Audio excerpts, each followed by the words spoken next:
morning. It is Good my morning. pleasure this morning to speak with Yuval Ayalon. Hi, Yuval. Hello. How are you doing? I'm good. Very good. Great, fantastic. Do you mind if I just read aloud your very, very, very short and concise CV, you know, the late one, the Yes. one relevant to who you are now, and then we can jump into how we know each other, since when we know each other, and you know what happened since then. Yes. So Yuval Ayalon is a performing artist, hand balancer, acrobat, gymnast, and handstand teacher. For the past 8 years, he's been a full-time handstand practitioner and teacher. After a 20 years career as an international gymnast, followed by 8 years in the Las Vegas spectacle Le Rêve, he is now conducting an ongoing exploration of hand balancing. He shares what he learned throughout his life in handstand workshops, which he conducts on a regular basis all over the world. He follows the teaching of the late legendary handstand artist and teacher Claude Victoria, and continues to research this incredible art form through practice and self-exploration. Okay, so that was that. It's a very short CV for, you know, for the past 20 years, because you've done a lot since we first met, which is about 20 years ago, is it not? You know, since I at some point realized I don't want to work in the corporate world, I was very happy to get rid of that action of creating a big CV that represents what I've done in the past. So yeah, it's quite concise, and I would say I'm, you know, I haven't been performing for the last since I arrived to France. So I don't know if I should call myself still a performer, but it's definitely part of what I've done. Well, but you did do the hard grinding of performance. Yes, for, I had my for share the better part of performances. 8 years of your career. Yeah.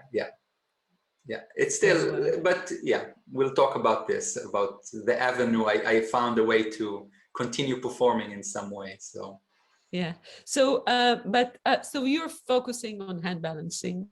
yeah. You define it as an art form, which is a nice way to define it, because people would define it as a skill, you know. But it's nice. I'm interested to hear a little bit about the art form in hand balancing from you. And also I want to ask you, because I think it relates to when we got to know each other, how it all started for you. So you have been a gymnast, professional gymnast, when you started out, and then what happened? So yeah, I retired from competitive gymnastics in 1998. I finished my career in college in the US, in the collegiate league. It's called NCAA. And then I quit cold. I decided my body was not able to handle more competition. I had a bad back and towards the end of the career, and it kind of made me realize that I lost my chance to make it to the Olympics, which was like a childhood dream of mine, you know, as a gymnast. Okay. But it was very clear to me that I would not, my body would not be able to hold it, and I decided to quit in '98. And start another episode of my life, you know. It's pretty big because I did it for so many years. It was a big part of my my identity, my life. And so for a few years I was you know, just searching to find another direction without you know. So for how many years have you been a gymnast before I started quit? About 20 years. 20 years before you quit? I mean, it took me, like, my career as a gymnast, you're asking? Yeah. Yeah, I started when I was 8 and finished when I was 26, 27. Wow. Yeah, it's a lot. It's a big time. And during that time, I adored that lifestyle. And you know, you may have not gotten to the Olympics, but you did get to big accomplishments. You have been champion in Israel. gymnastics? Yeah, I mean, within the local, in Israel, I was 1996 and 97. And it's national champion. It's always weird for me to say that, of Israel. And then I competed in the European Championships and finished 16th in the all around. So that was the big accomplishment as far as an athlete. But I think beyond the competitive side, I think I throughout my career, I just loved the actual practice of gymnastics. The learning of skills and what it represented for me, you know, the going to the gym was never a burden. I loved it, yeah. You know. So the big thing when I retired from gymnastics was not the lack of competition, or it was just kind of a void as far as my practice, my identity. You know, I was the gymnast, Yuval the gymnast, and suddenly that was taken away, and I'm like, okay, so what do I do now? And then I still try to go to the corporate world and to find a so-called real job, and it didn't work out, which was it was a surprise in retrospectively. But I tried for 2 years different jobs in the corporate world, and at some point, and I think, and then I went to India for 7 months to look for answers. But so when I came back from India, I just decided, okay, I'm gonna get away from that pattern of trying again to go to the corporate world, and I started experimenting with different things, like I met at near in Tel Aviv, and it's like, oh, okay, there is circus. They need people who can do acrobatics, and I just started doing basic street performance using my acrobatic skills. So that was the first thing that kind of like, okay, I can still do acrobatics in some way, and until then, as a gymnast, I have to say that I was never attracted to the world of circus. I was like, no, they're doing circus. I'm a gymnast, So I was never a stage person. I don't have any background. Yeah, I remember. I remember in the first years when we got to know each other, and I proposed to you a few performances, and you said that to me. That was the first thing you said to me. And then a couple or maybe 3 years later, you found yourself in Las Vegas for 8 years in a row performing, I don't know how many performances a week. No. I'm not a performer, and then oops. I always joke about it. The last performance I had before Vegas, before this period when I started performing in Israel, was my bar mitzvah. That's the only time I went on stage and sang in front of people, and until then I was a competitive gymnast, which is, it's sort of a performance, but you perform inside a bubble. You perform, you execute a routine, and whatever type of circus you do, you are performing to other people. And expressing an emotion in addition to the acrobatic skill, whatever the genre of circus that you do. And I start experiencing the performing as a character, whether as a clown or as a monkey or in the opera. I had a role, or it was really that the experience itself was very different and exciting for me when I started doing that. And during that time, I had to make a decision. I was already in my early 30s, and running away to the circus was not something as clear. It was still a gamble from my perspective. But you did already have your skills honed in a way. Yes, but you know, so I, you know, I started seeing during that time, I started looking at different circus shows, and I was like, this I can do, this I cannot do, you know, and I saw, you know, back at this time, there was starting to circle all these Cirque du Soleil videos, you know, Saltimbanco and Kidam, and you know, all these classic Cirque shows. And I said, oh, I could do some of this. And that's when I said, okay, maybe if I'm now doing acrobatics and starting to perform, maybe I'll give it a shot. And I started preparing for an audition, for a general audition for Cirque du Soleil. And it was a kind of about 2 years that I was basically preparing and also doing taking some dance classes and theater, and taking any chance I had to go on stage and get the experience to, aside from gaining my skills again as a gymnast, which were part of what I would have been hired for in an audition. Yeah. So tell me just a quick question about that. So how did your body react to that? I mean, how was it different from your gymnastic work?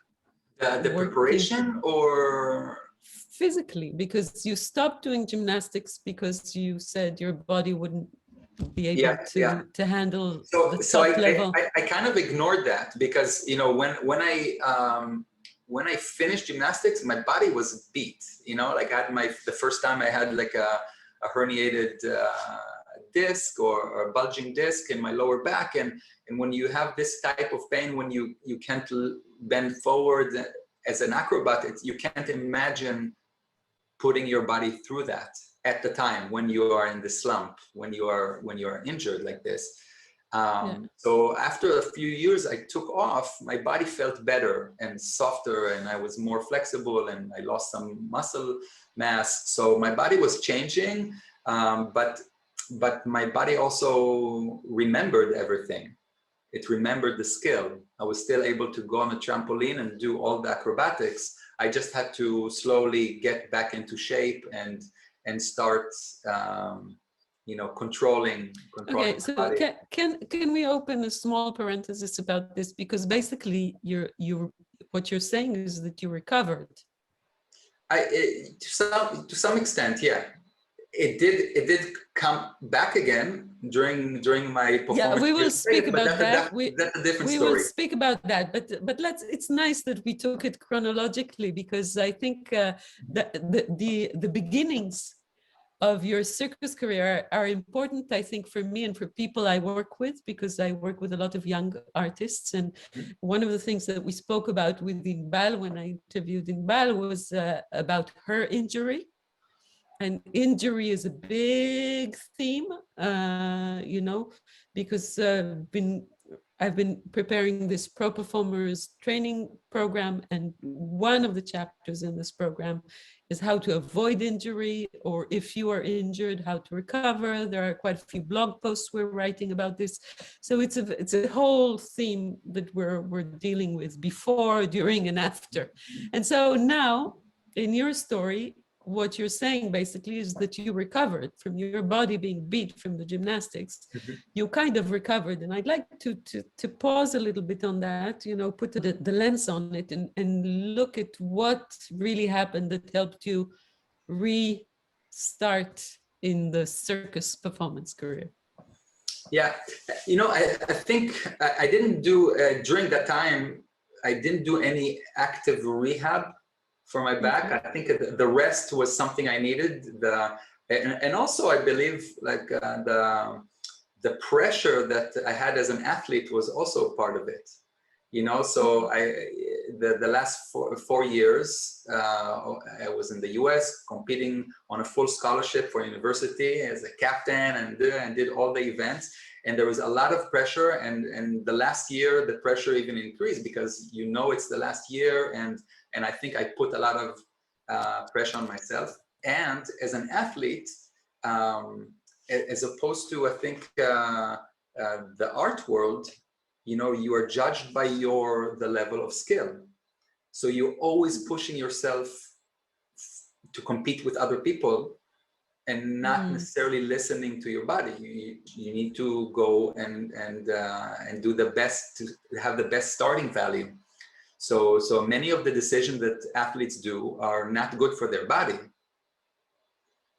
And sometimes, and judging, you know, by the amount of, if you look at gymnasts, most gymnasts that retire from gymnastics never do sport again. And it's a combination of destroyed body and also losing the adrenaline that a high level of performance gives you. So once you do like a double tsukahara, nothing will excite you later on when you do gymnastics. You're not going to go to the gym and do a backflip. It's not going to be interesting for the most gymnasts. And I think one of the things that also attracted me to the circus is, in a way, you're no longer competing with anyone. There is a lot of competition in the circus world, but as far as you can still find a direction that fits you and your abilities and still express yourself and do acrobatics. Well, but still there's something in circus that propels you to always to your personal next level. Yes. So for example, for you, you were not a performer and then you trained for 2 years for an addition to Cirque du Soleil. It was training for your next level as a human being, performer. For evolving, for sure. There is, yeah. I mean, but it's not, it's less linear. You know, in gymnastics, you're like, okay, this is the goal. I need to do this tricks in order to get the high starting value. And yeah, use it's multi-dimensional. And here you can, like, if your back hurts, then you can do handstand, which, you know, for example, you know, and I found handstand, and this is also a big part of me finding my place in the circus world, is finding a circus discipline that was also that I you know, I was very close to. I did handstand all of my gymnastics career. I did my thousands of hours on handstand before. Yeah. Before I started, and then when I started, you know, during this transition time, I started teaching an acrobatic class in Tel Aviv, and you know, I was working with circus artists in Israel and dancers, and you know, it was like people who are not athletes.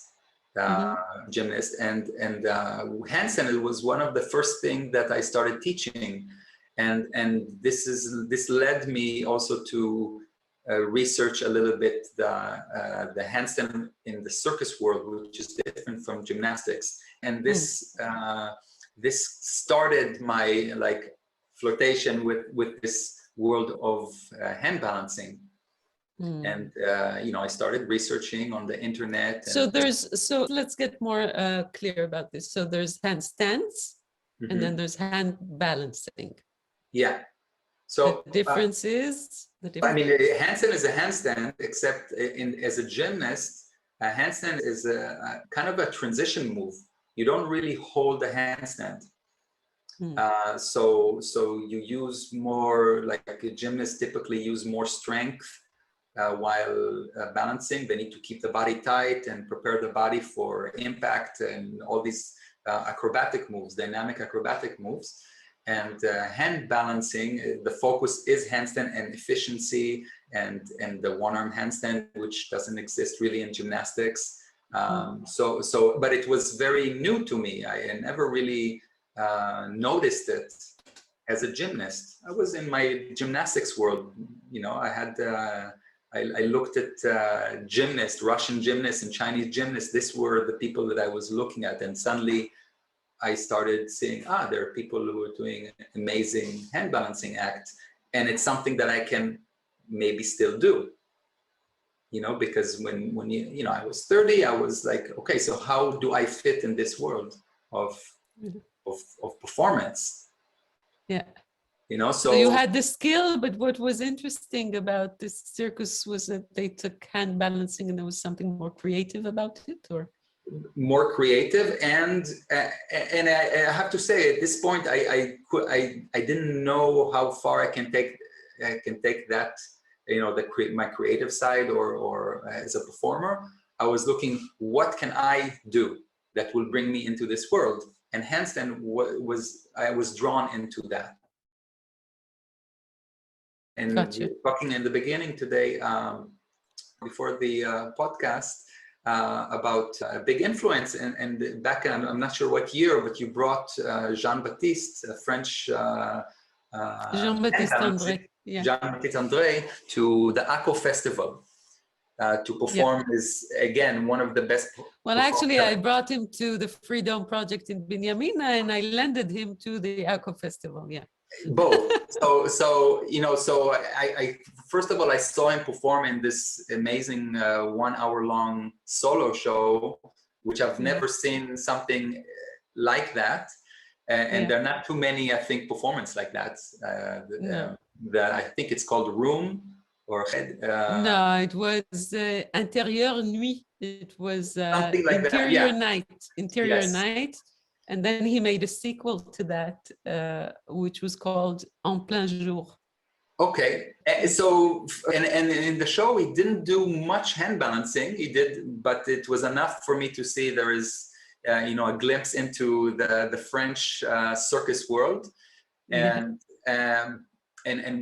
you organized also a workshop with him that a few artists did. So I got to spend some time with him, and we still didn't do any technical work, but I got very curious about. Well, he's a great person, and he was so open and so generous in sharing his, Yeah, so it's a wonderful experience, and I still, I'm still very drawn into technique.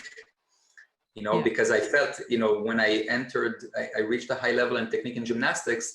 And for me, if I become a hand balancer, I was lacking a lot of understanding of technique in the circus hand balancing, So can you give us, just for us lay people,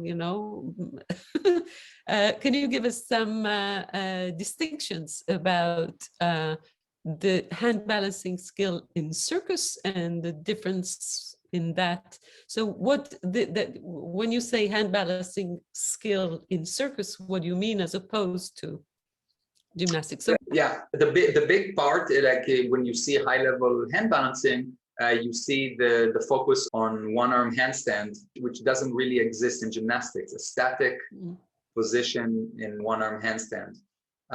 That's like a kind of obvious difference. Then, there are many different kinds of hand balancing acts. There's no one like specific apparatus. People create apparatuses or platforms, or some perform on canes, some perform on the floor, some combine dance, some don't. There's classic hand balancing. Even in this hand balancing world, there's so many styles. Okay, there's a style of a strongman hand balancer, shirtless, doing poses, and there are dancers who go through handstand and express themselves differently. It's all good, but I, as a beginner, I was lacking the basic technique, which is taught, for example, in circus school. All circus performers, whether they're hand balancers or not, they have hand balancing training as part of their circus program all over the world. This is one of the kind of like the basic skills that circus artists, whether they specialize or not, they learn. And so I had a lot to learn, and I was very excited to be a beginner in that sense. And started researching, which led me later on to I also, aside from Jean-Baptiste, there were a few other companies like C'est Doigts de la Main and Circus, and Samuel Tetro from Seven Fingers really drew my attention. It's the first person who had an act that was very different in what it was a very high level of skill, but at the same time a lot of creativity and beautiful performance. And I was like, okay, so I said, this is what I would like to do, something in that direction. And so I went to his website. The internet started back in the day, so I went to his website and I learned about one of his teachers, which was called Claude Victoria. So I also searched for Claude Victoria, and I started, you know, until I found a connection that I was able to reach out to Claude and arrange a workshop with him, which you actually made the phone call. Because I had no word of French back in the day. I'm happy I could be of assistance. You know, you just reminded me of that, and I completely forgot. No, it was very. But it really makes me happy, you know, to have seen what you've done in the past 20 years with that, you know, that started from there. I'm so happy to have had something to do with it, you know. Yeah, so you know, I went there, and it was during that time, you know, I learned 100 words in French, you know, because he doesn't speak English. So I went for a week with him, and he basically he laid out my whole technique, the map of what I was aiming for as a handstand practitioner, how the skills should look like. The approach towards practicing hand balancing, which I use still to this day. And amazing week of transformation as far as like I finished that week and I said, okay, I'm a hand balancer. This is it. Je suis un équilibriste. Yeah, of course, you returned to him quite a few times after that. Yeah, but not too many times. The thing is, like a month after my first meeting with him, I had my audition for La Rev. And then 2 weeks later, I found myself in Vegas. So everything in 2005 happened really fast. It was like I went to Claude, I came back to Israel, I continued, I went to Pagliacci in Greece, I came back, I did the audition in Barcelona for Dragon, for La Rev. And then a week later, I got a phone call. Do you want to start working with us?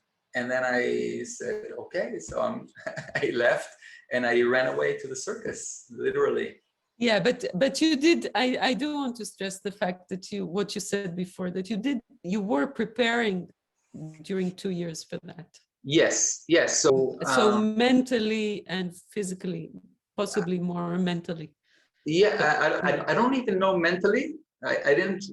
But I was lacking big skill in dance. I'm still not a great dancer. Theater, I just didn't have any experience. And gymnastics, getting back into shape, that was something I was very familiar. You know, I just got back into shape. I stretched. I did conditioning, basic gymnastics conditioning. I started tumbling little by little. And then a year before La Rev, I had an audition for Cirque du Soleil in England, a general audition, which I did not do that well. I did the acrobatic side, it was excellent. I stood out, I was in the profile, but I was not able to learn a choreography. I was not able to, you know, to be someone that they will hire for a show. Yeah. And I returned from, you know, that audition a little frustrated, but I continued. I continued. Well, you know what Ken Robinson said about a long-term creative life, you know, a life of creativity, a long-term life of creativity. You need to sustain this, you know, minimum level of frustration all the time, so that you always have what to aspire to. If you're not all the time a little bit frustrated, you don't have where to aspire to. You don't have where to grow to. So if you came back frustrated, it's a good sign. I mean, it was, you know, it was a certain failure. You know, you go to an audition, which is a very stressful situation. You know, and the audition for Cirque, I sang and I acted and I did acrobatics and and then the last thing in the audition was learning a choreography, a very simple choreography. But I was not able to stand in front of the camera and learn it. I froze. So it was very clear to me that I was not ready, and I continued to explore these avenues, and as well as my hand balancing and all that. So we're already in Vegas, I guess. Yes, we're already in Vegas. So how was the 8 years in Vegas? Was it not as exhausting as professional gymnastics? Because you did perform many times a week, did you not? Yeah, I mean, so the Vegas show is very similar to the circus shows in Vegas. It's basically 10 shows a week, 2 shows an evening, 5 days a week, year after year after year. So you basically perform 11 months of the year. Yeah. 11 months per year, and then you have 1 month off in a few segments of vacation. That's not the best way to treat your body either. No, and the truth is that it's not. I don't think people perform in this type of circus shows because it's good for the body. You perform because you want to perform. You want to be on that stage. And then a lot of people. I'm leading this kind of new thought about being a circus performer that I don't know. I'm going to try it on you, and you'll tell me if you agree. Yeah. I think being a circus performer is being a peak performance artist, right? You need to be at your peak most of the time. In order to be at your peak most of the time for the performances that you do, you need also to incorporate within your practice and training recovery periods. If you don't have those recovery periods, how can you sustain peak performance for that's a long time? The inherent problem of the show business aspect of Cirque du Soleil shows. You don't have any time for recovery. You are constantly in peak performance, 10 shows a week without any breaks. So even you have to, you have an amazing support system with physical therapists in-house and, the best doctors, but you can't get away from the intensity of the show. And, and I also paid the price. I had 2 major operations during my 8 years in Vegas. After 2 years, my old back injury resurfaced, and I had no choice but to operate. I had a choice not to operate, but then my contract will be taken away. So it's kind of they said you have to operate this, then you will do recovery. Yeah, I mean they didn't say it in these words, but what happens is if you say, you can't tell them, well, I'll take 6 months off and hopefully it's going to get better and take care of myself. It's just, so you work with insurance companies and all that stuff. So I got 3 cortisone shots and physical therapy. It didn't help. And then the next option is either you do an operation, which is something an action that they can use in order to fix it, or not. And then you quit the show because you're breaking the contract. So in retrospect, are you happy that you went through the operation? In retrospect, it was a great decision to do the surgery because I simply had a damage that I carried with me. I had a damaged back, an old back already of a gymnast. And this operation gave me 20 more years of work as an acrobat. So, I still, after my surgery, I still performed 6 years on this intensity. And I'm still doing it. My back is good today. Yeah.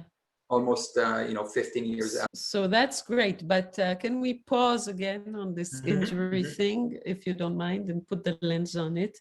And let me ask you, okay, so at the time, now in retrospect, okay, we know it was probably a good decision, and that it gave you a few more years of performances, and now what you're doing now.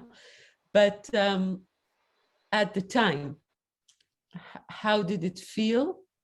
how did you feel also being part of a troupe, you know? Mm-hmm. So there's something about that too, you know, being in a team of people that count on you, that you work with for a long time, that relate to you as, you know, like someone that, you know, to put someone else instead of you in a show is not such an easy thing. We all have to do this in circus all the time, but to take someone else's role is not an easy thing. It's a big investment for a company, etc. But mostly, I think, on a personal level with the people you work with. So I don't know. It's just what comes up for me. But apparently, there are more things.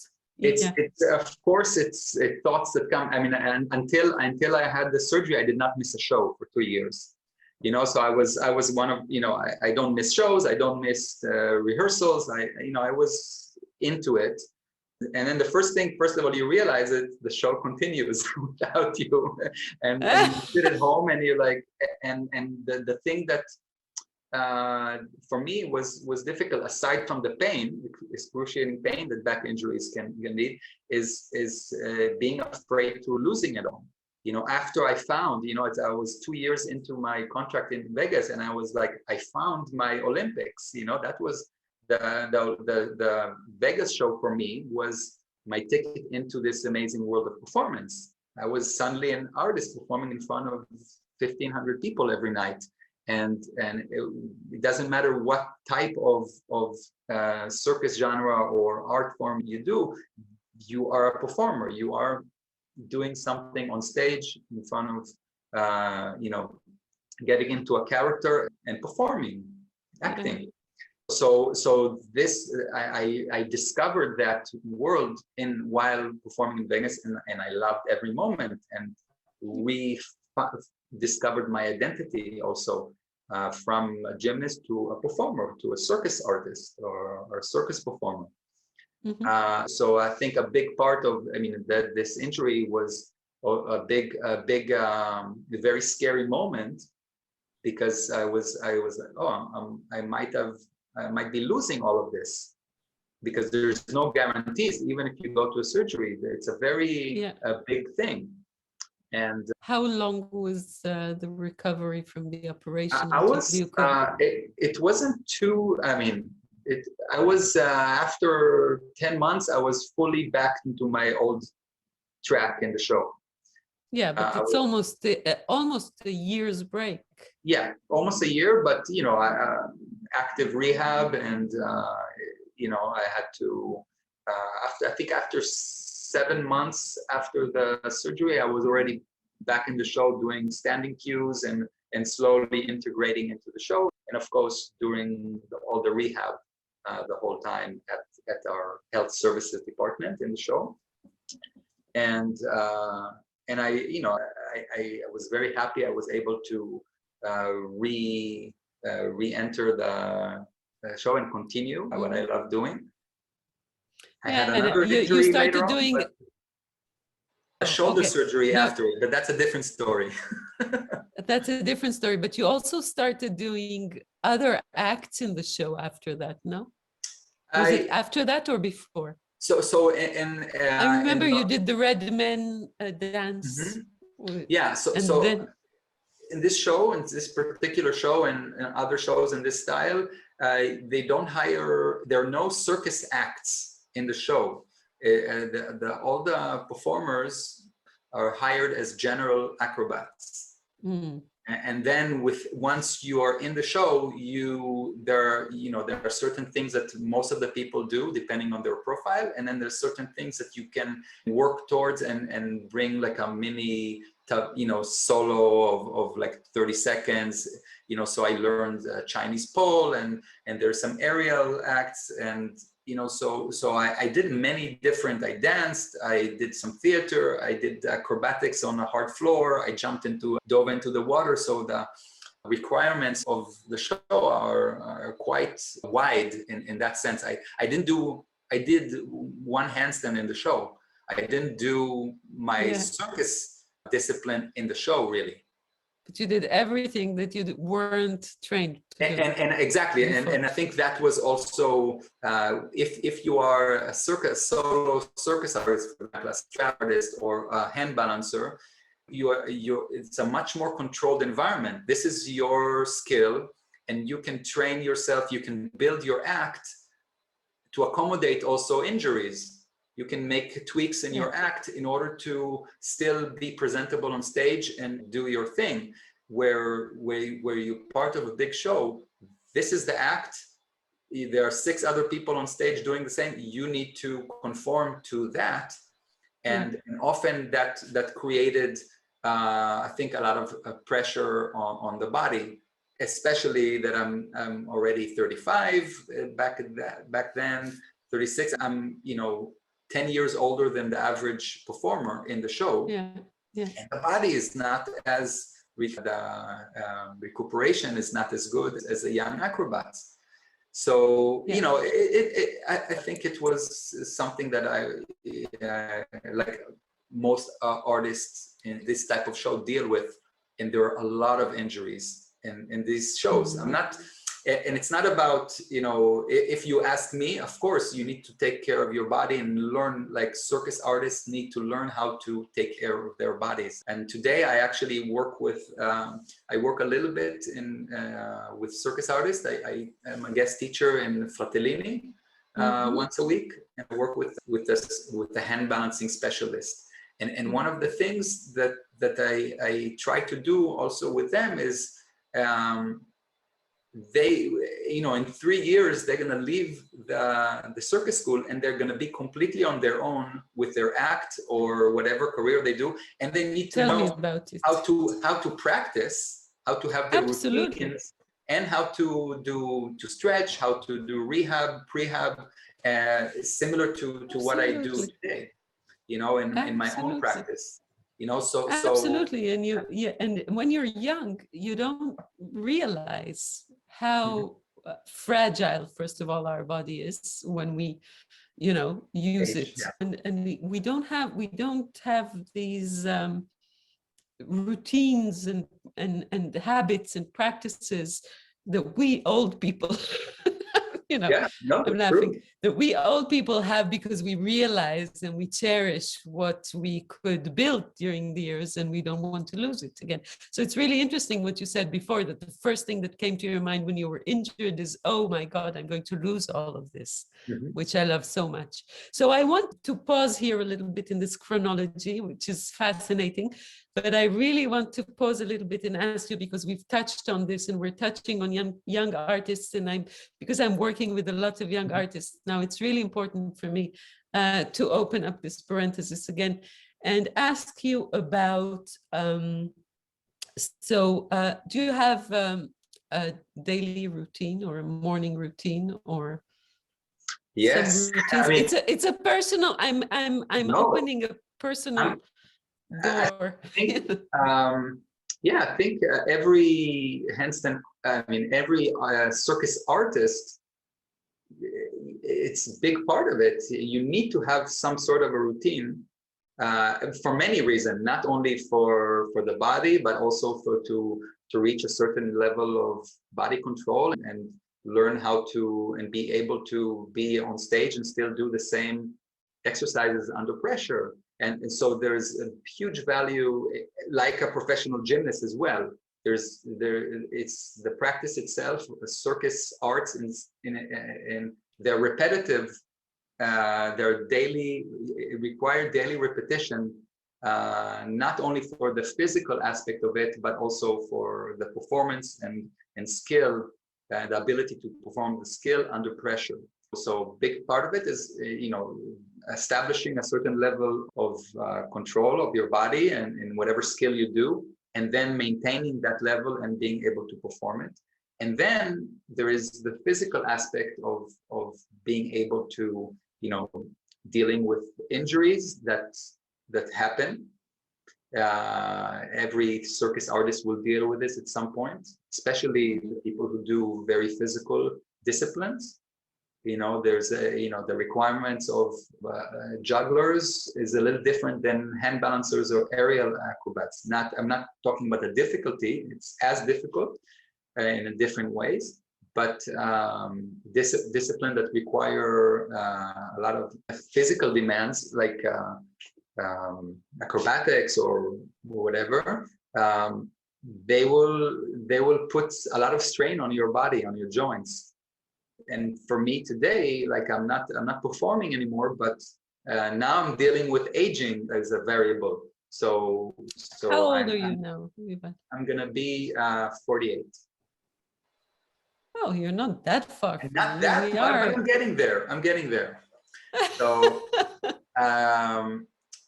so the big difference, I'm very passionate about hand balancing still, which it's very nice to see. Like I just enjoy the process of continuously learning and improving and doing skills that I haven't done in the past. And the fact that I can still do it is very exciting for me.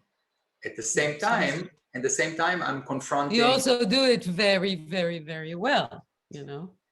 Can you, okay, I have many other questions, but we'll get to them later. I'll be patient. If you practice something with, I practice about 4 hours a day. Daily? Daily, yeah, 5-6 days a week. This is, I take a day off usually. But, as you age, the big difference, I have my dreams. I want to learn these new skills or a higher level of control, but then in order to achieve that, you still need to put quite a lot of work, and often learning, you face injuries, some overwork injuries, because of the nature of these skills. You have to do a lot of repetition and experiment, and sometimes you do mistakes.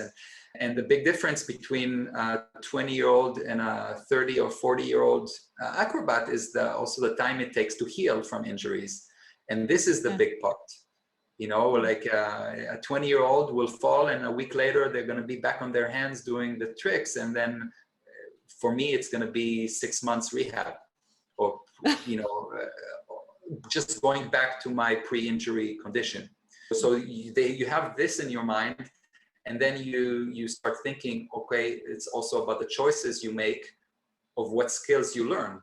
So today also, and that's a big issue that I've been dealing with. Everything is exposed today on the internet. So you have all the hand balancers or acrobats are showcasing what they're learning all the time. But your reference is, you see a lot of 20, 25-year-old people doing, in their peak of their career, doing the hardest trick. And then you have to decide whether you're going for this or not. Because I'm competitive, I want to learn the skills, I'm a high-level hand balancer, so I want to, and then it's always between, you have to choose your battles, what's worth it and what's too risky. Because if I get injured in a certain, I'm going to lose more than what I would gain if I learn a trick. So a big part, it's kind of maturing as a circus artist in that sense, and going for maybe the softer skills and skills that require more, like style or the way that you perform, the efficiency of the skills, and go deeper into the more basic skills rather than going for the huge tricks. Okay, so I have a question about that. So you spoke before about all the time learning. You're learning all the time. You're researching and learning. Can you tell us about something you learned in the past month, new, that you didn't know before? Specifically, I learned this strength skill that I've never done as a gymnast, and I'm kind of experimenting with different methods to learn it. So, so that's one thing. It's called a mana. It's like a zavit. It's like a bringing the legs. A high angle. Yeah, it's nothing technically so difficult, but it usually It requires specific body proportions. For some people, it's very easy. For some people, it's very hard, and I'm one of them. So that kind of challenged me. Like every year, and since I turned 40, I challenge myself on my birthday.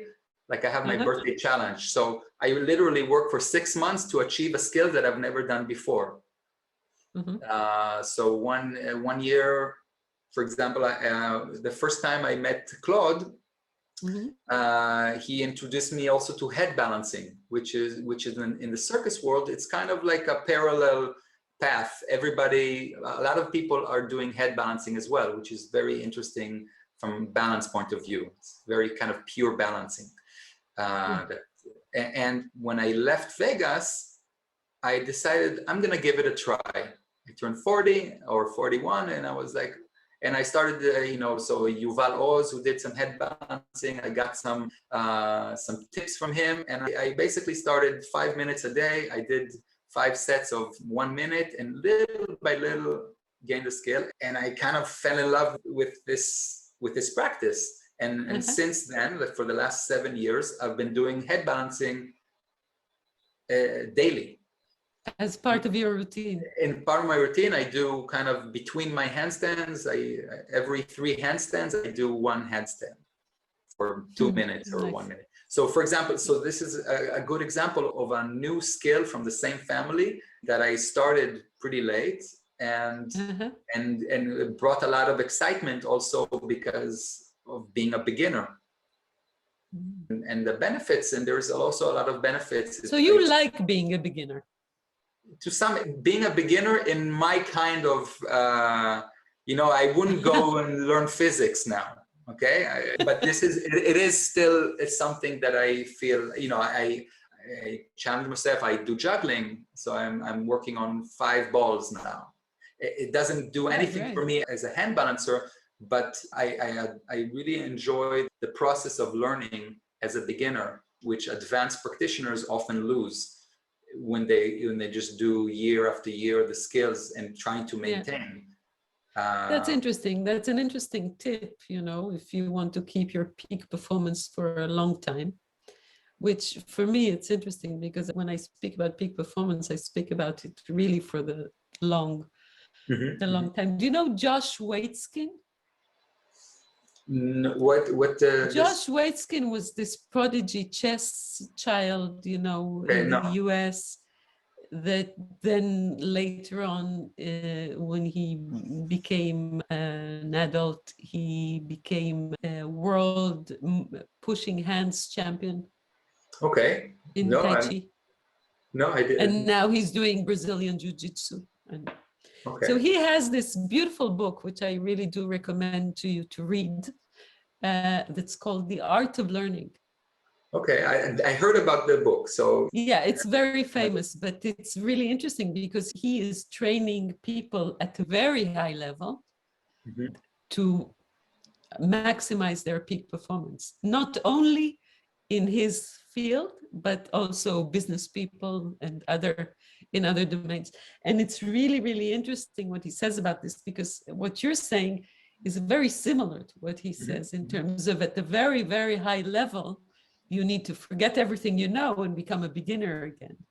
And then, it's also like it's connecting to be a teacher. Suddenly it's another thing. I never planned to be a hand balancer or an artist, a performer. I also never thought I would end up being in a position of teaching people, because as a gymnast, it's never something that appealed to me. I enjoyed being on stage. I didn't want to be on the other side.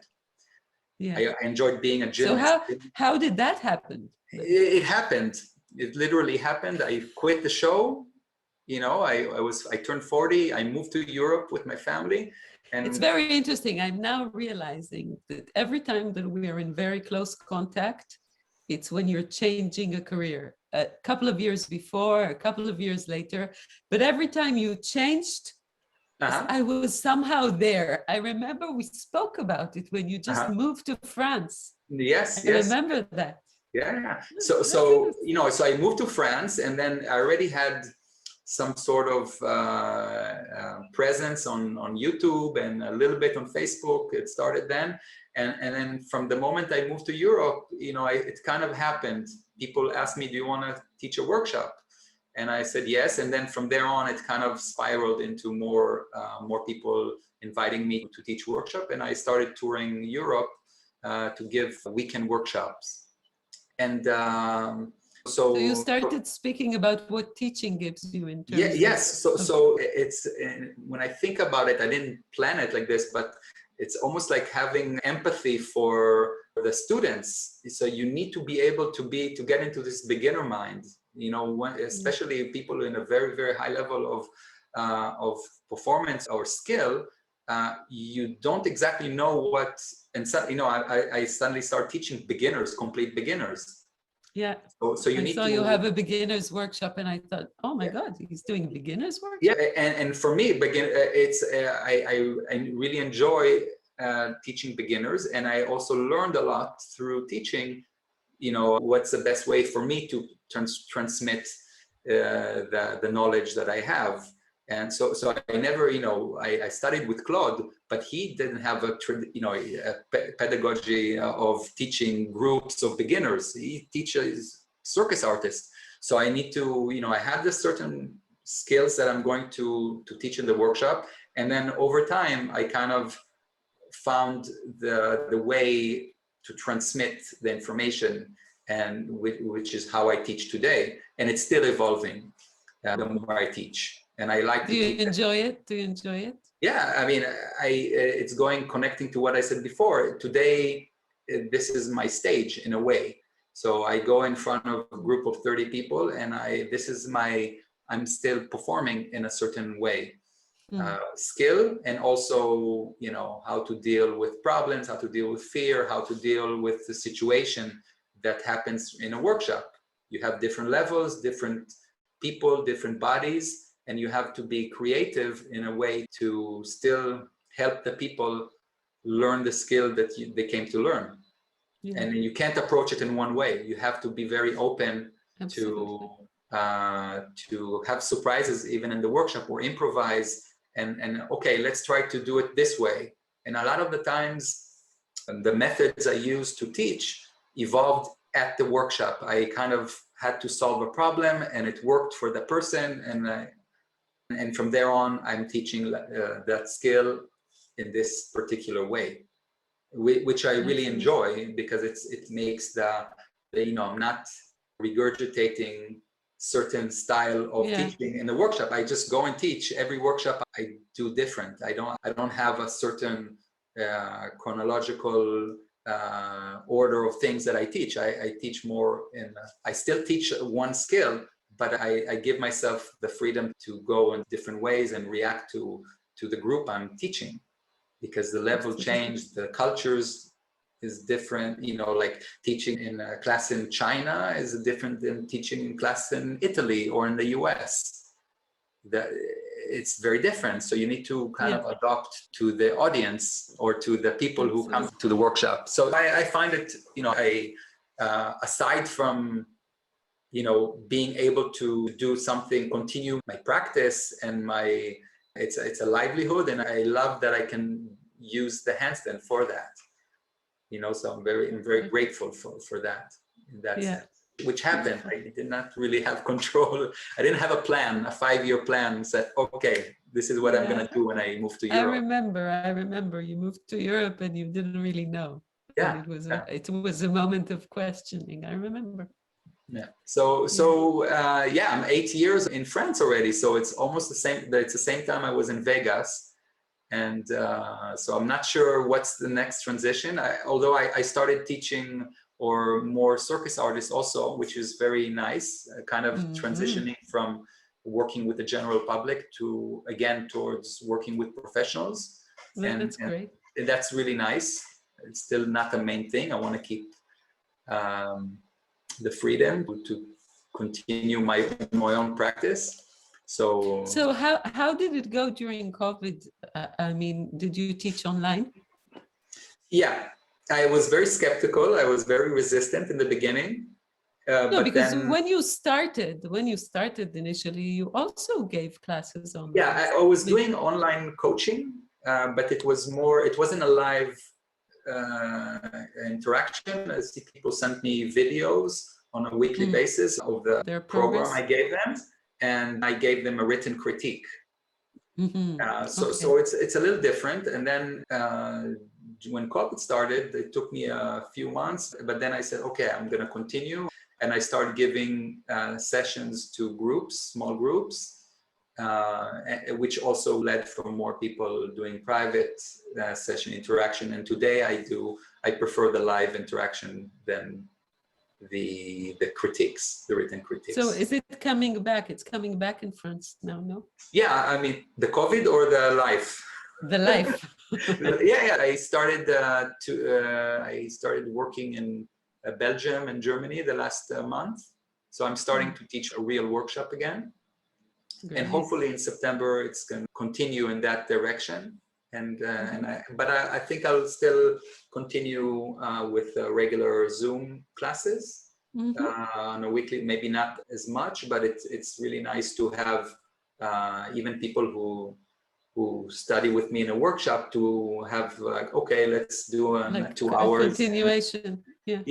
I teach the same methods. I used a lot the wall. So, you know, people who come to my classes need the wall. That's all they need. But it's, you know, like I personally don't train with wall, but when I started teaching groups, that's the best tool that you can have that they can take home with them and continue practicing. And learning how to get feedback from the wall is something that any beginner hand balancer can gain a lot from. And this is basically, I don't teach how to do handstand, I teach how to practice handstand.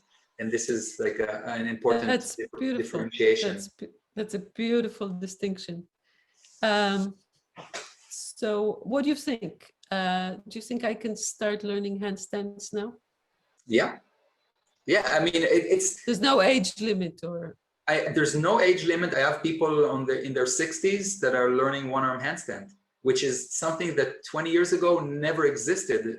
You know, like even 40-year-olds or 20 or 30 years old. So also for the people who will listen to this podcast, when is your online class?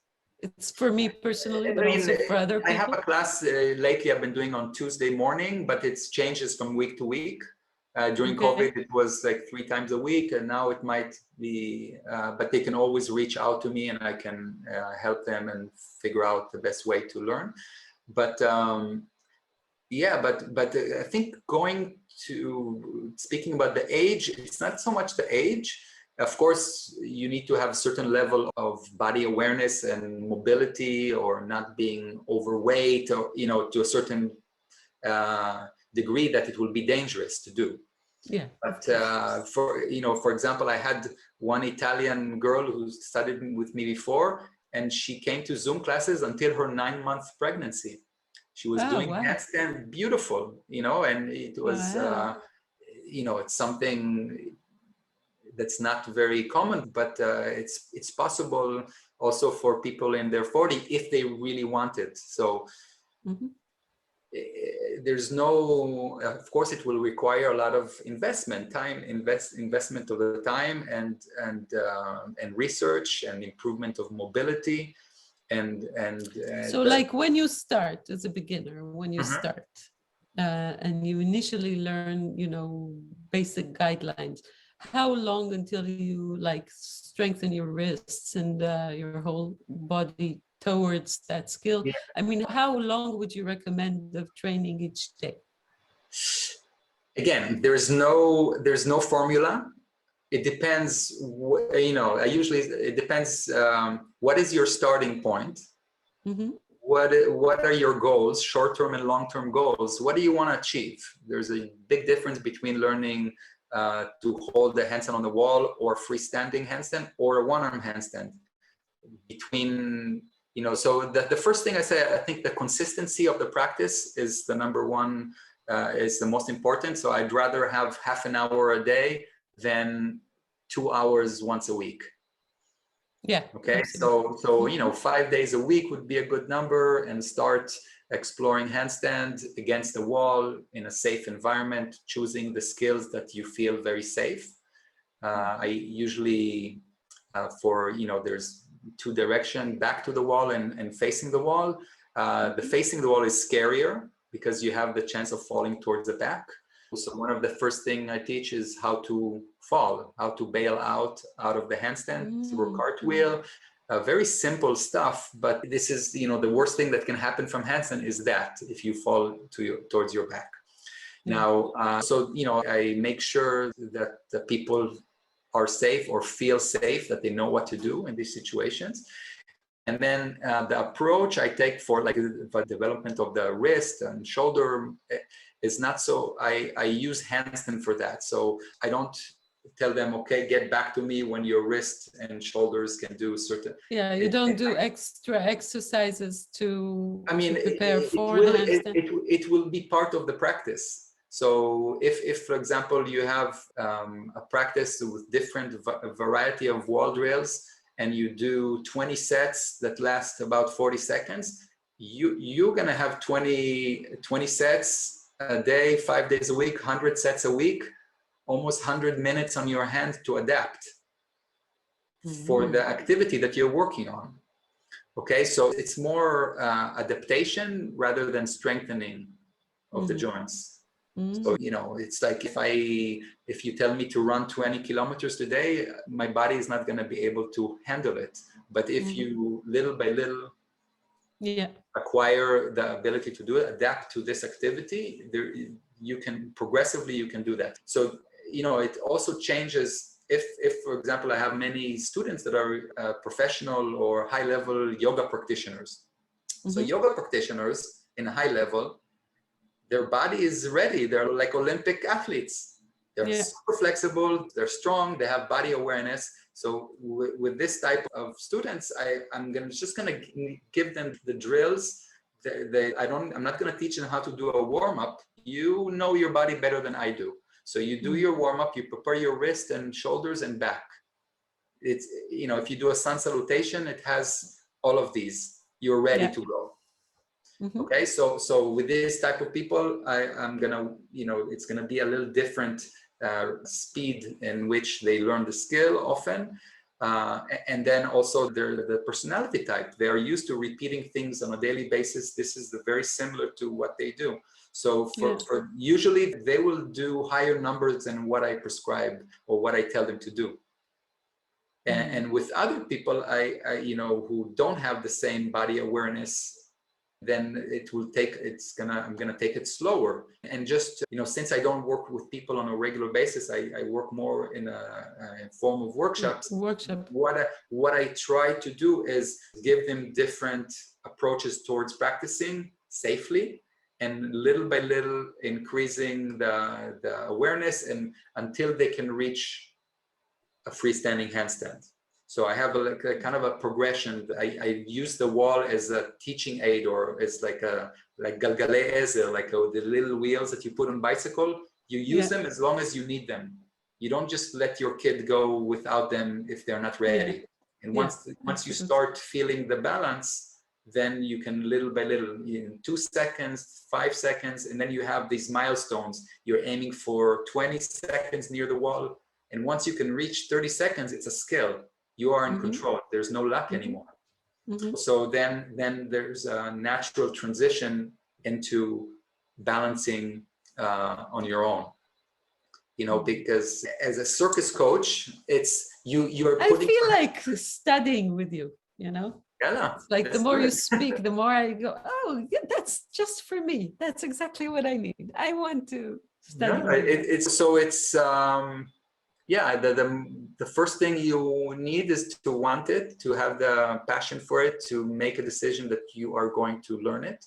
And then it's really not about handstand. It's about learning a skill that you are passionate about, or you want to achieve, and then going through a path, your own path, that will lead you to that, what, you know, your goals or the skill. So it's about skill acquisition. That this is what I feel when I learn juggling, or when I learn a new acrobatic move that it's not comes from the gymnastics world. It's very new to me, and I enjoy the process of learning. So yeah. So I'm going back to my personal question about the daily routine, because you didn't really answer it. You said that you practice between 3 and 4 hours a day, 5-6 days a week. But do you have, like, for example, a morning routine? Well, I mean, it depends. Do you have an hour, a specific hour you wake up? I'm a dad the first thing is the coffee and prepare the girls to school and drive them and come back, and then the second coffee, and then I'll start the practice. But it's also, I'm trying to be flexible, and if I can't practice in the mornings, I'll do it in the afternoon. So it's more about. You prefer mornings? Usually, yes, I prefer, because it's the quiet time. I have my, my time alone, that I don't have any other responsibilities, and I can have this 3 hours of clear-minded work, without distractions. So, but I can totally adapt to doing it from 9 to 12 at night. There's no. I performed for 8 years from 7 o'clock to 11. That was my. So tell me, you're practicing for many years. Don't you ever get bored? Maybe that's why I have these side tracks, like other. No, but on a daily level, you practice your handstands. No, I don't get bored. Sometimes, you always have things on you. You have the nagging injuries. I always have some, you reach a certain age, you always have some sort of a pain going on. So a lot of the time, the practice goes around. Well, that depends. I'll give you some tips about that. But every acrobat that I know wakes up with pain in the morning, No, but I'm kidding. Kidding. No, it's not a must, it's not a must. But for example, it's not obligatory. For example, not obligatory. For example, though, this year I noticed when the weather changed in the winter, I continued with my routine, and my wrist was starting to hurt for no particular reason. And so it changed my morning routine. So I suddenly gave more attention. Half an hour a day was directed towards taking care of my wrists, doing different rehab protocols that I'm experimenting with, and over the years that I gathered through other people and through experience and through that. And then changing my routines and not going for the tricks that I was working on, and being sensible to my body. Yeah, and just listening to the body. Listening to the body. As simple as it is, it's very difficult for high-level practitioners, because you want to maintain a certain level of skill, and sometimes it's hard to let go for a year, and like you have in your back of your mind, maybe I won't be able to do it again. And maintain a certain level of skill, and this is like my competitive faith and my competitiveness, and not knowing if I'm ready to let go of a certain skill, because I'm teaching, and this is what I do, and there is every year there's a new kid in the block pushing the limits of the discipline that I practice. So being able to keep a level. What we said before, the fact that I'm able to, this is why I task myself to learn new things on a yearly basis. I always have projects that I'm working on, and over the years I noticed that it became less and less physical and more technical. And you kind of looking for nuances and technique and style of performance or movement of the skills that I do, rather than doing a power move that are usually typical for a 20-year-old hand balancer. That their bodies can take it. They can take more practice, more load of practice without having to pay the price for that. So, it's a constant, I'm learning as I go, and in order to maintain it, to keep going as long as I can, because I still enjoy it. I enjoy being able to Absolutely. learn a new skill.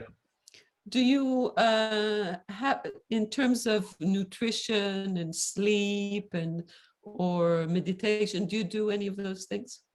I mean, what kind of nutrition? I would say I eat healthy, and I don't have a particular diet.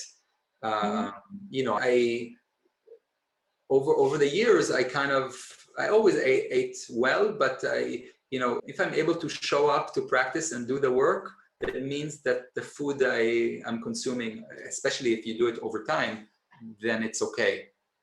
If you for a certain period of time you have lack of energy, then maybe you can change the sleep, you can change the food, you can change. But over the years, I kind of maintained a certain balance of nutrition and taking care of my body, and if I'm able to show up to practice and do the work and continue to improve, then I'm doing the right thing.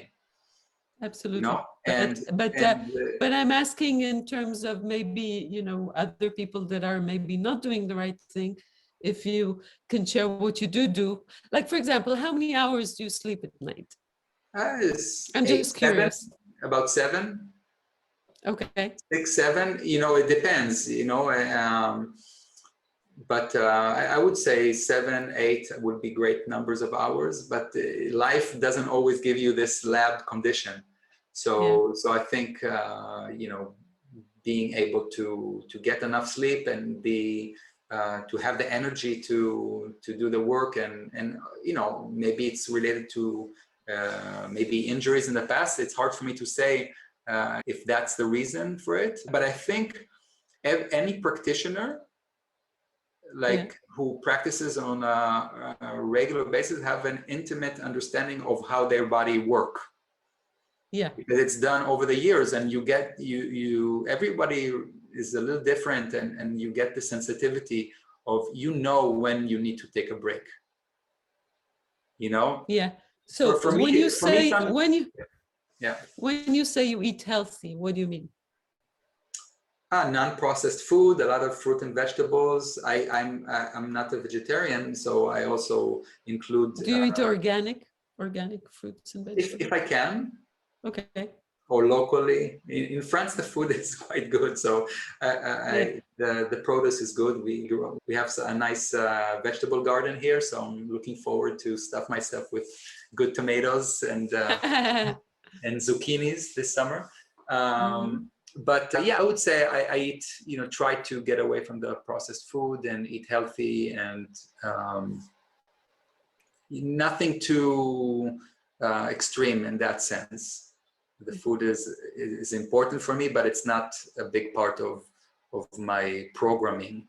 So that's just so apart for your hand balancing and now the juggling that you said you're practicing, do you have any other physical trainings that you do? Do you go to a gym? Do you run? No. Do you? No, not at all. No, running hurts my back and my knees. And no, but do you have for example, a flexibility routine that you do? I include the flexibility.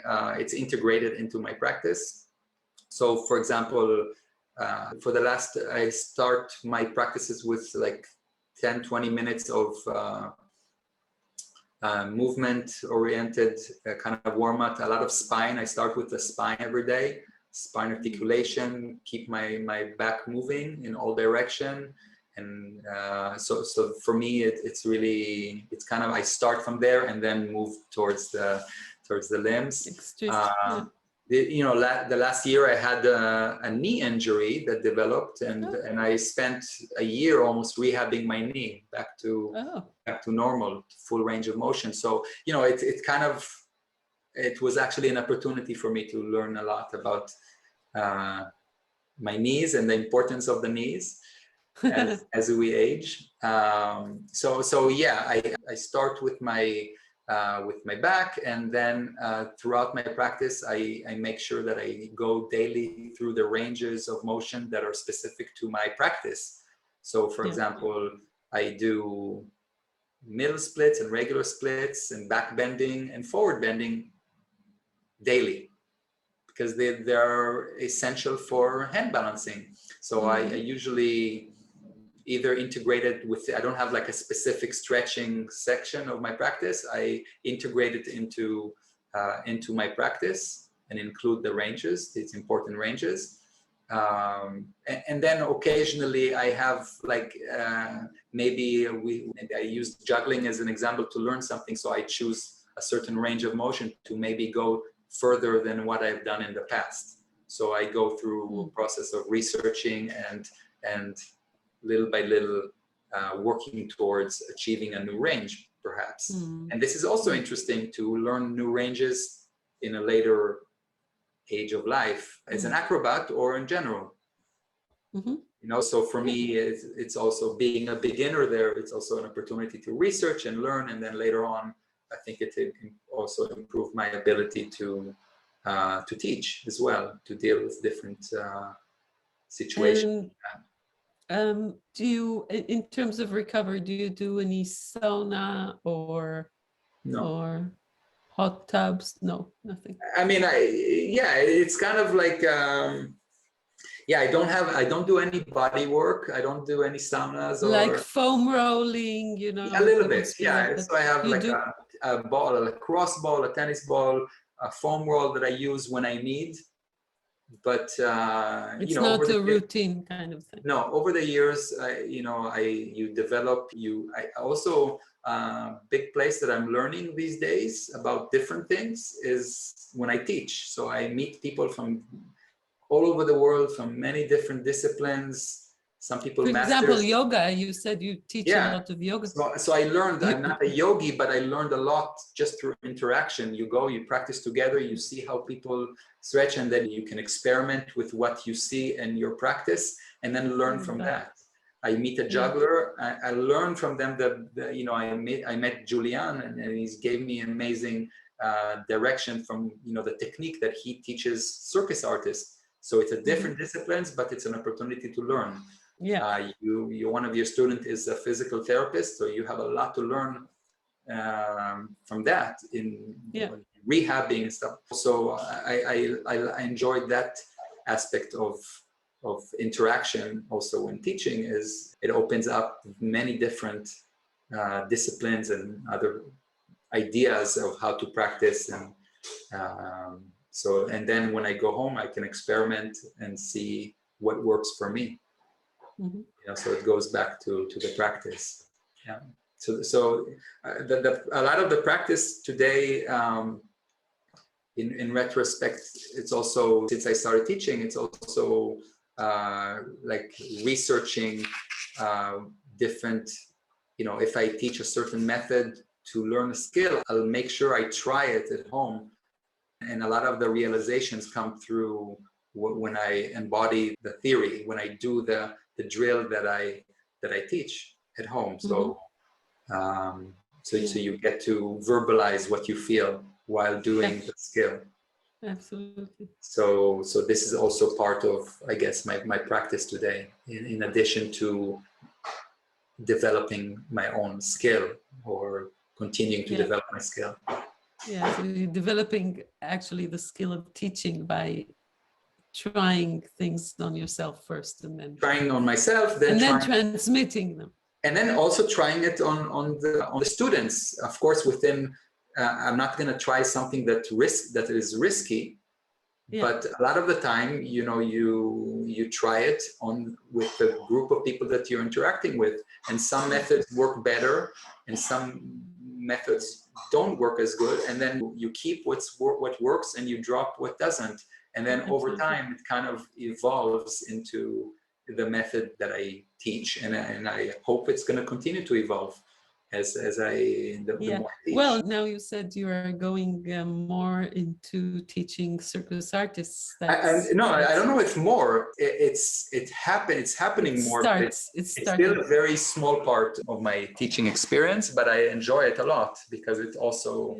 addresses. But you have a lot of experience to share, you know. So It's I think it's really important.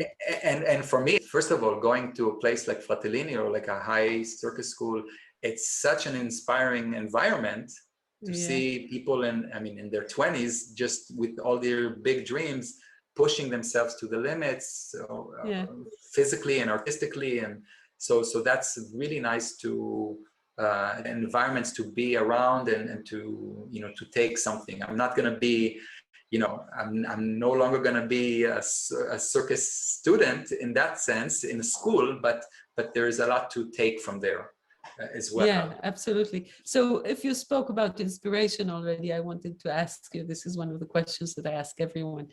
Do you have any inspirations, like 1, 2, 3 inspirations, big inspirations for you that you can share with us or recommend to people, like books to read? Or, I know Claude Victoria was a big inspiration for you, like as a person and practitioner, teacher, but, maybe from now.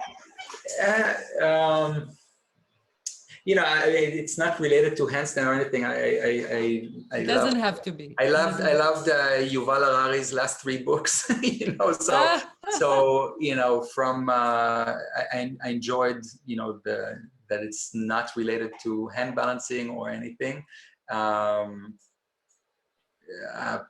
listened to his. I read, the most I enjoyed was listening to the lecture that he gave in the Hebrew University. That was the base of the book of Sapiens. So he basically gave a bunch of like 25 lectures, hour-long lectures in Hebrew, that were the base of the creation of this book.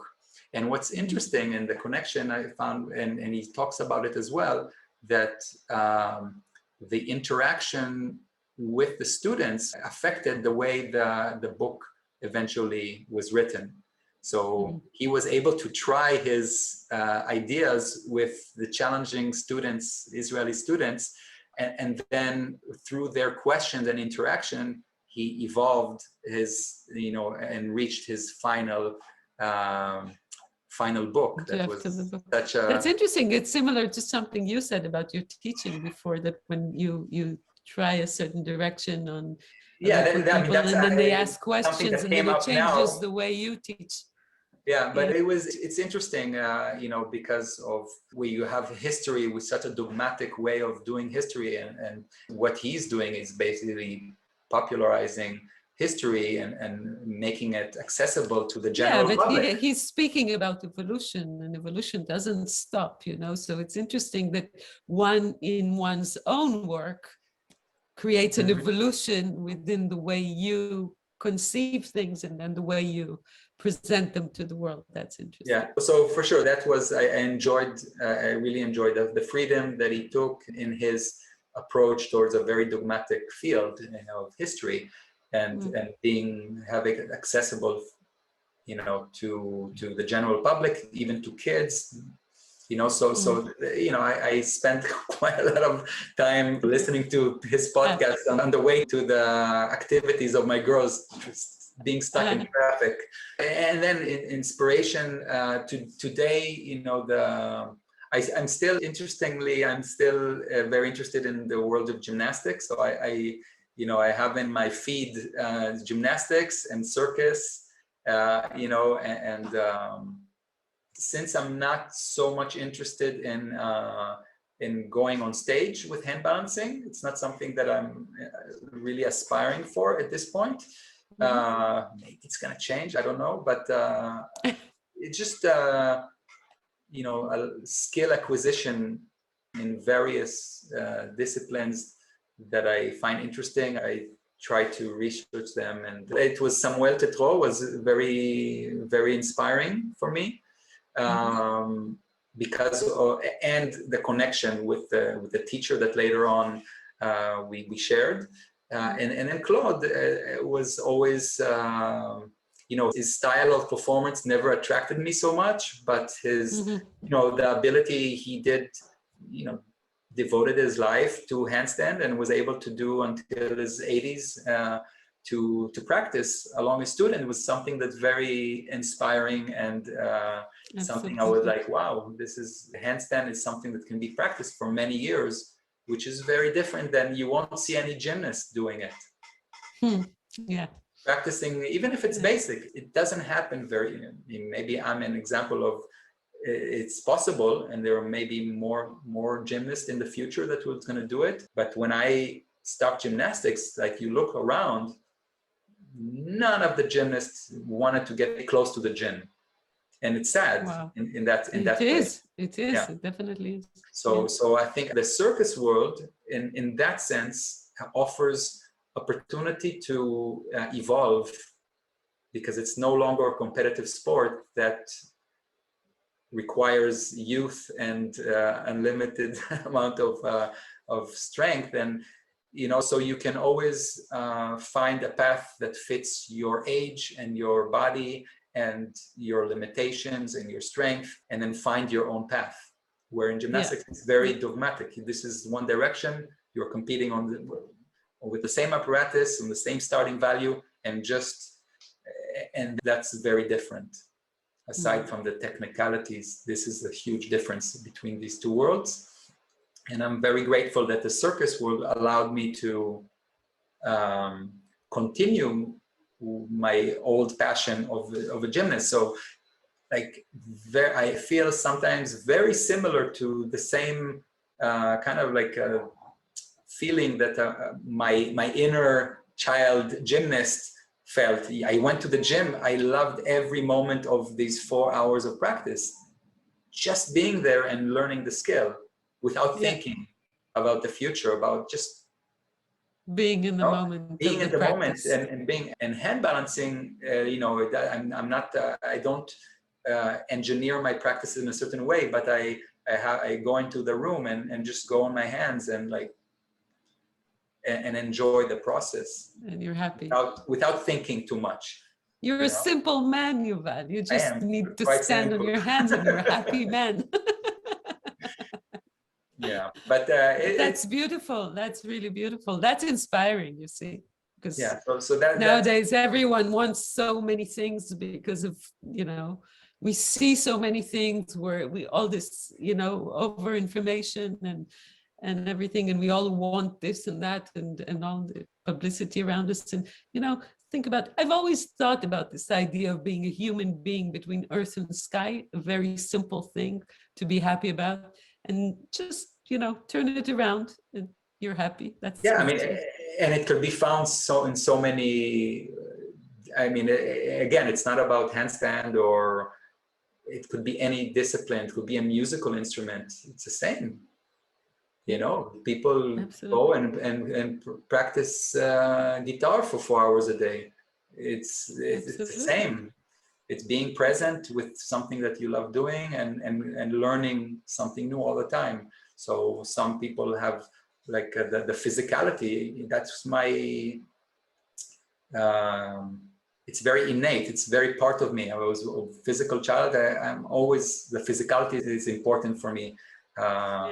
When choosing my path, but it doesn't have to be physical. It could be it can be anything. Absolutely. So I think this is a very happy note to end with, but I want to ask you one more question that I ask everyone.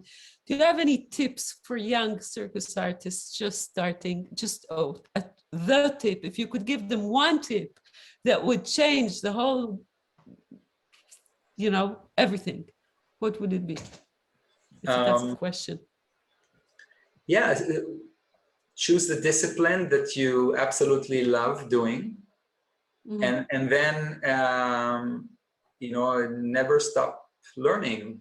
Keep being open to different ways of practicing and finding what works for you. So there's no one way to go about any career. There are many different ways, and it's important to be sensitive to know what is the way for you. And experimenting, something will work, something won't work, and keep going until you find your path, which is going to continue to change. So Yeah, be ready for also the change that will happen throughout your career. Whether you have, and this is related to circus artist or any skill, having kind of, I work with short-term and long-term goals. And short-term goals are something that is challenging, but are attainable goals that you can continuously improve, feel that you're improving in real time. It's like the sense of improvement, sense of satisfaction of all the work you're doing and you're learning, and then having some long-term goal that doesn't have to be specific. It could be, it could be a few goals maybe, but shooting to a certain direction and then being able to play with, within the way towards achieving them, or maybe going to another goals that you discover. So, for a young, it could be shooting for, going for auditions for circus school. If this is something that it's a beautiful way to direct your passion towards, if it doesn't work, there's other ways, of course, but it's a good challenge to work for. For me, it was too late, so I went for the Cirque du Soleil path.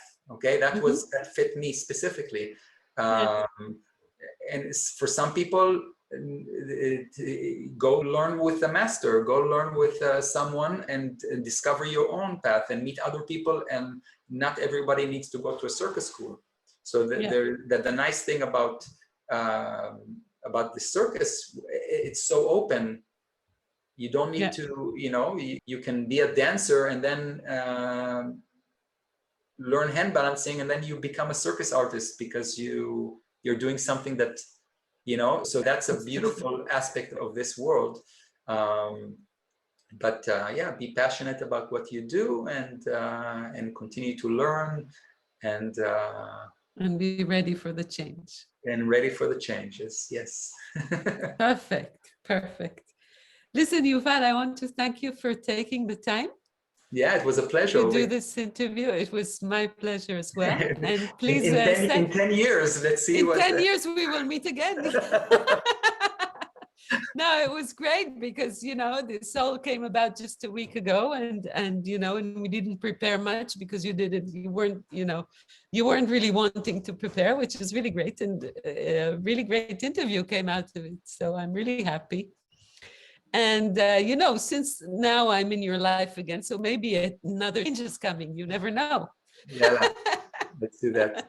Maybe I'll visit Israel one day. Do you have plans to come to Israel soon? I hope, but, it's still not comfortable. Nothing specific.